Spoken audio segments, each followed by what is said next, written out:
Can you imagine a time when Malagueñas were the perfect music for singers and musicians to showcase all their virtuosity?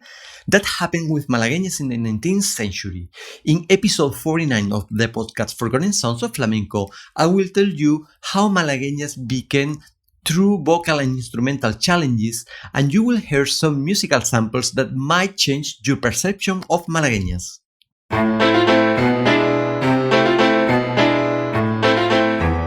Sounds that once were listened. Sounds that once were enjoyed. Sounds that once were danced. Sounds relegated to oblivion. And yet, there is still something we can do for them. Let us summon them. Let us summon them. Welcome to the podcast Forgotten Sounds of Flamenco. My name is José Miguel Hernández Jaramillo, and I invite you to enroll in this journey through the sounds, stories, spaces, and people that were part of the 19th century flamenco.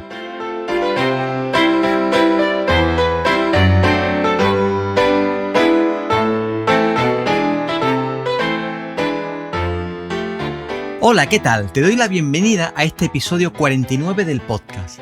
Ya estamos casi terminando la segunda temporada y si quieres escuchar los 48 episodios anteriores, te recuerdo que puedes hacerlo en plataformas como Spotify, Apple Music, iVoox o el canal de YouTube Sonidos Olvidados en Musicología Creativa.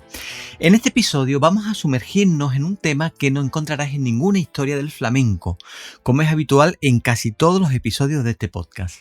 Quiero hablar hoy sobre el virtuosismo que las malagueñas tuvieron en el siglo XIX, un virtuosismo tanto vocal como instrumental, sobre todo al piano, como veremos a continuación.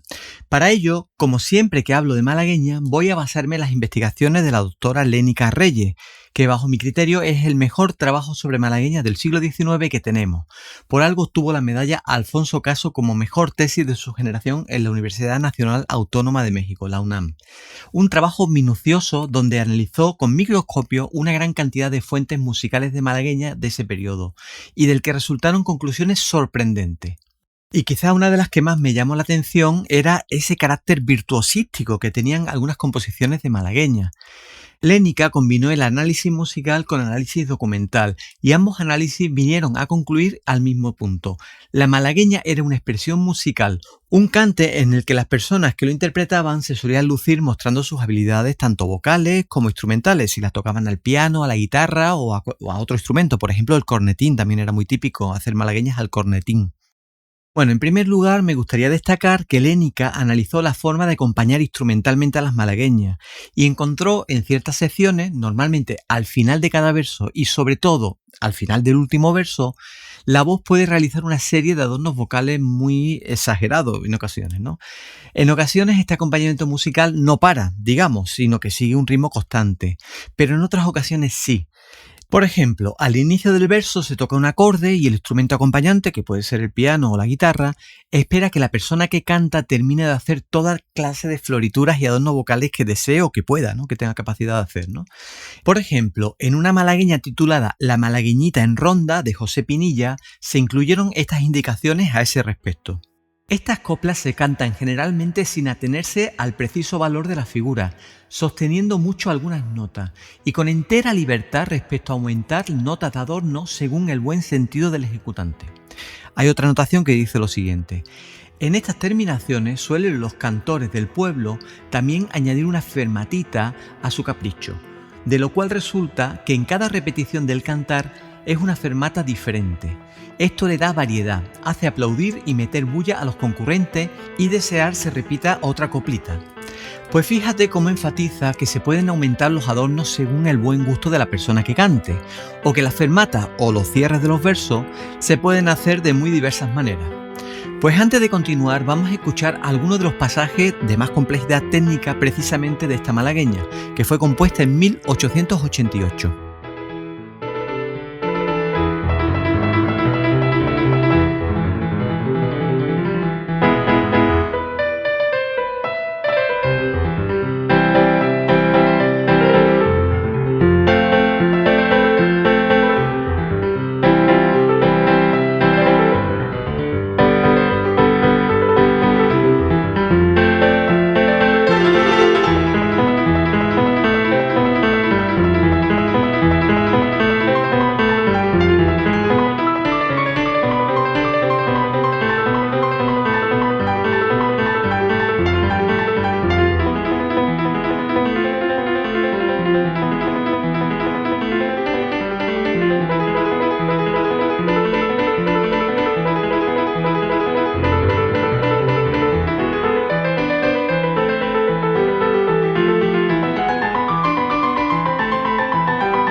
Bueno, como ves, es totalmente para que la persona que esté tocando el piano se luzca.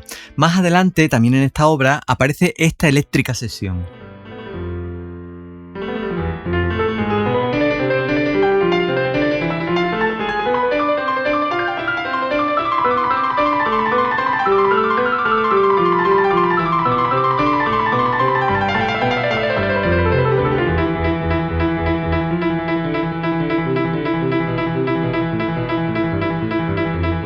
Bueno, aquí podemos apreciar cómo el virtuosismo no solo se aprecia en las partes vocales, sino también en las variaciones o falsetas de las malagueñas, que solían ser bastante difíciles de interpretar también. Otra de las conclusiones que Lénica obtiene de su análisis es que si comparamos las malagueñas con los fandangos en el siglo XIX, este último, el fandango, no se daba tanto para el lucimiento vocal como sucedía con la malagueña. Lénica analizó las coplas de malagueñas y fandangos en partituras y clasificó todas las notas de las melodías que se cantan en aquellas que pueden ser consideradas como adornos o ornamentos de las que no. Descubrió que en los fandangos únicamente el 9% de las notas que se cantan se pueden considerar como adornos. Sin embargo, en la malagueña esa cifra subía hasta el 36%. Esto es, más de un tercio de las notas que se cantaban en las malagueñas, en las coplas de las malagueñas, las podríamos considerar como adornos. Esto no es de extrañar si, como Lénica también concluye en este trabajo, el fandango era una expresión musical eminentemente para ser bailada, mientras que la malagueña era principalmente para cantarla solista, sin baile, por lo tanto era más propicia para que se insertaran esas notas de adorno vocal.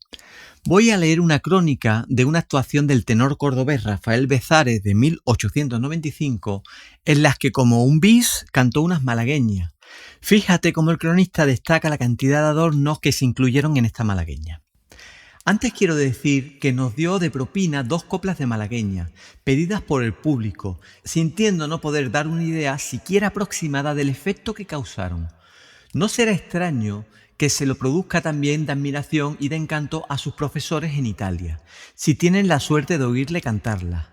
Tengo la creencia de que no hay quien se dé cuenta de cómo armoniza tan admirablemente la profusión de adornos que acumula a la melodía central de este canto popularísimo y vulgar que por todas partes se oye.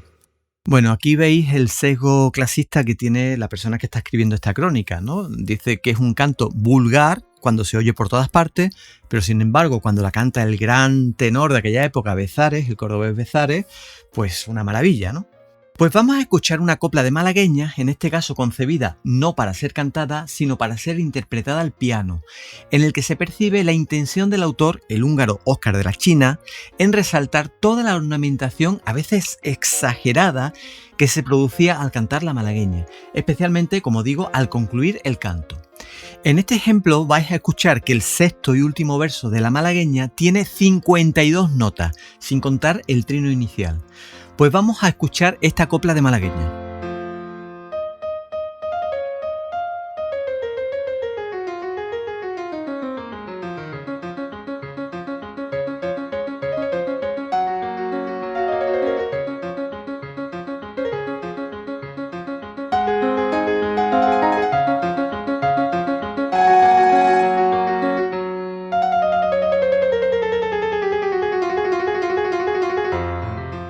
Por cierto, si recuerdas a este compositor, Óscar de la China, dedicamos monográficamente el episodio 12 de este podcast. Si te lo perdiste, te aconsejo que lo escuches porque su historia es para hacer una película y su obra flamenca es impresionante. Pues vamos a escuchar otra malagueña de uno de los compositores flamencos más importantes del siglo XIX y que aún es prácticamente desconocido, no solo en la flamencología, sino en la música española en general. Escuchamos las malagueñas flamencas para pianos titulada Guante y Coleta, dedicada al torero Luis Mazzantini. Si te fijas, es otra sucesión de variaciones sin descanso, a cual más elaborada.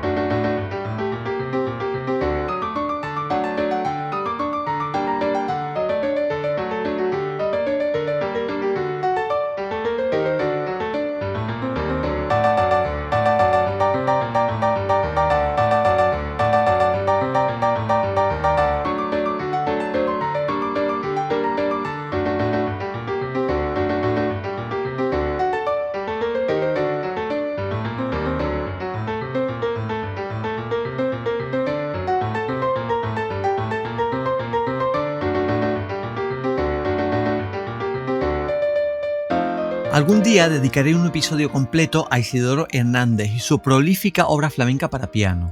Quizás como reminiscencia de ese virtuosismo de las malagueñas del siglo XIX, nos han llegado las malagueñas que actualmente se cantan en el flamenco, donde las personas que las cantan suelen terminar con esa secuencia de adornos vocales que las hacen tan características. Bueno, pues oyendo estas maravillas, estos sonidos olvidados de un flamenco que floreció a finales del siglo XIX, quizás se pueda entender la enorme popularidad que tuvieron las malagueñas en esa época, llegando a convertirse en uno de los cantes más populares de España en ese periodo junto a las peteneras. Como ya he comentado en otras ocasiones, prácticamente toda la música que escuchas en este podcast no la vas a poder encontrar en ningún otro sitio, porque no ha sido grabada nunca. Pertenecen, como digo, a esos sonidos olvidados del flamenco que desde aquí tratamos de recordar. Para ello, estos sonidos corresponden con partituras que hemos digitalizado y reproducido digitalmente para que puedan volver a ser escuchadas y disfrutadas. Pues si quieres apoyar este proyecto, comparte los episodios que te gusten, suscríbete, síguenos en redes sociales y forma parte de esta comunidad de frikis de un pasado flamenco tan desconocido como fascinante. Muchas gracias por todo tu apoyo y por estar ahí, y te espero aquí de nuevo dentro de 2 viernes.